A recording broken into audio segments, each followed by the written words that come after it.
Hello everyone, good morning. This is a beautiful morning in this part of the world. We are walking along the River Mira. On the other side of the river is the town called Milfontes. This is southwest Portugal, and it feels like summer.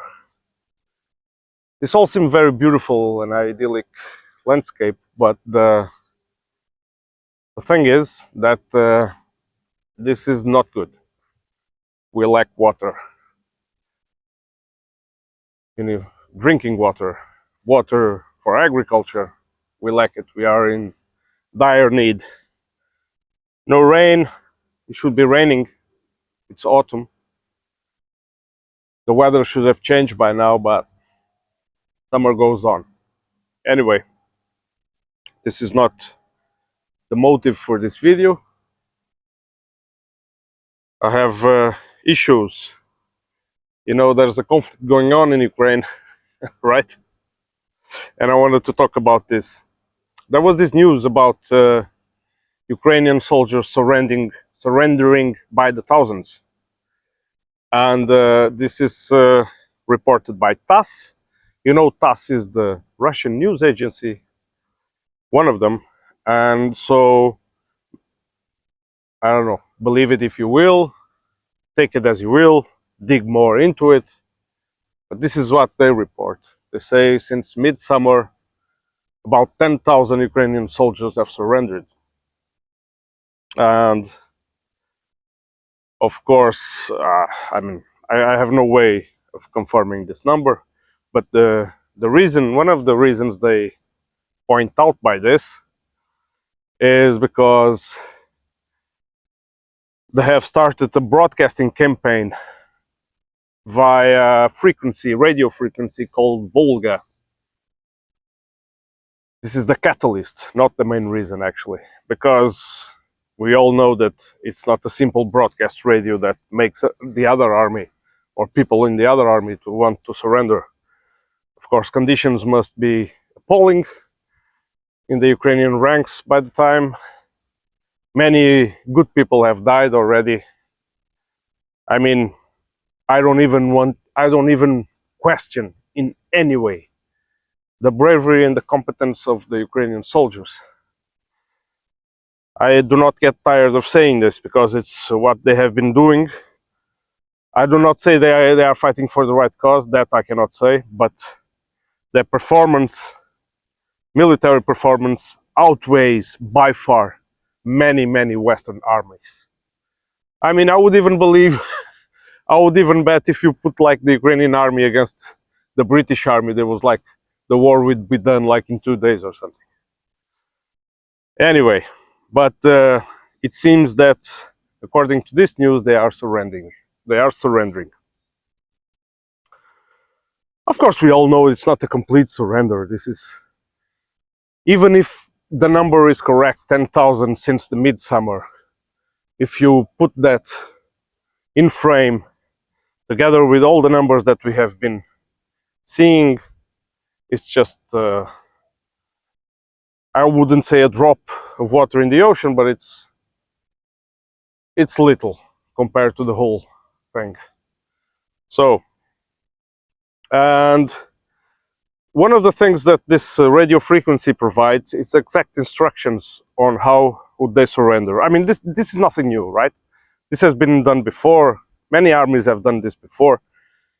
They throw leaflets, they somehow find a way for the other side to know about their intentions and give exact instructions, and so the Russians are saying that they will not harm the Ukrainians, which, despite of all the claims, apparently, for what I have seen, and I've checked multiple channels, those war porn channels, they publish a lot of videos, and yeah, the health of this man is preserved when they are captured. And I wonder why, if they are such a motivated army, why do they do this? Why? It seems that they surrender in groups. units to be precise, because this is one of the things that Russians inform them of, is that if they surrender the whole unit, they're not liable to be accused for being deserters. And I believe that many of them have hoped to go back to their homes and their families, and so they choose this way. And why would they choose this way if things were good? That's a question I leave for you to answer in the comments below. If things were going really well, according to, I mean, you just open BBC News, The Guardian, I mean, you name it, and you see multiple news every day about Ukrainians destroyed another Russian asset, Ukrainians destroyed this, Ukrainians reach another target. And many of these news are actually true, but it doesn't mean, I mean, if you pick out, it's a war, everyone is destroying targets on each side. But if you pick out this, another tank destroyed, another radar destroyed, another missile reached a substation, was the latest news, electrical substation, many regions in Kursk. But this doesn't mean that in the overall picture that they are losing. This just gives the illusion that the Ukrainians are winning. It's propaganda, right? And so, the whole picture seems to be, I mean, many Ukrainian soldiers seems to realize they are not, their cause is not the right one, or at least is not worth dying for.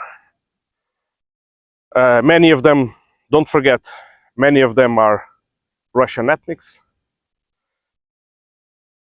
Don't forget that also Mr. Zelensky, his native tongue is Russian. Imagine you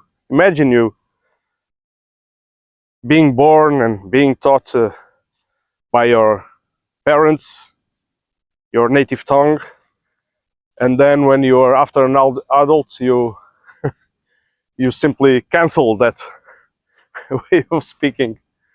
It's completely absurd. It makes no sense. I mean, let's talk about liberty and freedom, and you know, the hypocrisy I mentioned in other episodes. But anyway, so war is going like this, according to TASS. I have to point this out many times. Support for the war, claims continue in many channels. Support for the war by the US keeps waning. And you know, and now the list of demands. And in the meantime, Secretary Blinken does this. Gypsy woman told my mother before I was born. So,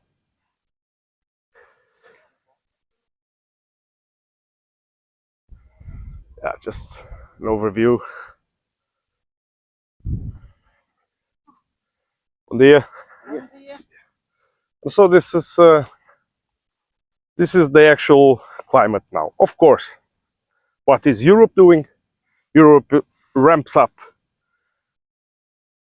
There was a news, and I will point out the source in the comments below. I just took a paragraph to read to you. European news, and it says that Europe has clearly overtaken the United States in promised aid to Ukraine, with total European commitments now being twice as large. The main reason is the EU's new 50 billion Ukraine facility in quotation marks. But also other European countries have upped their support with a new multi-year package. So they're doing multi-year promises of aid. And one of these packages is like they want to build enterprises, weapons enterprises in Ukraine. And to do that, of course, they wouldn't do that if they weren't expecting some kind of peace. So this actually gets me a little bit confused. But the aspect that this points out, that Europe is surpassing the US in promises of aid or aid packages. It's the simple fact that the US is ditching the bill to Europe. This is also a narrative Trump already stated this in the past, that the US's allies are not paying for their military expenses. US is having all the expenses, la la la. And it is my firm belief that the US doesn't really care about Europe. I mean, they just treat us like it's their own backyard. It wasn't always like this. After World War II, they actually, the Marshall Plan, they actually made some very good things and helped. Of course, they maintain a lot of the former Nazis in power, United Nations, for example. But we had the feeling when I was growing up, until very recently, we had the feeling that Germany was running the show here in Europe, but not anymore. After the start of this conflict, of this phase of the conflict, because it had started before. But after the start of this conflict, you can say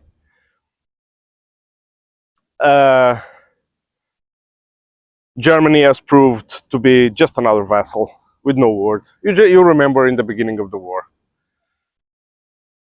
they still tried to oppose, but they were not.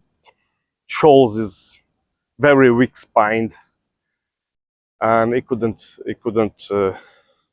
apparently he couldn't do anything. So yeah, I think that's what it means. US wants to ditch the bill. We created the mess. You get the burden of the bill. This is an empire working. We have seen empires do this in many other times with their colonies, starving millions of people, for example, to aid their war efforts. And look at this. This is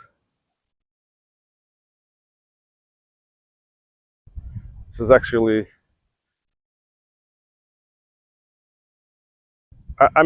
This was my playground throughout all my childhood until now. It's different playground now. Wasn't doing vlogging that time, but this is. The other time, some guy was claiming that it was a shame that I was using this in a video where I made propaganda or something like that.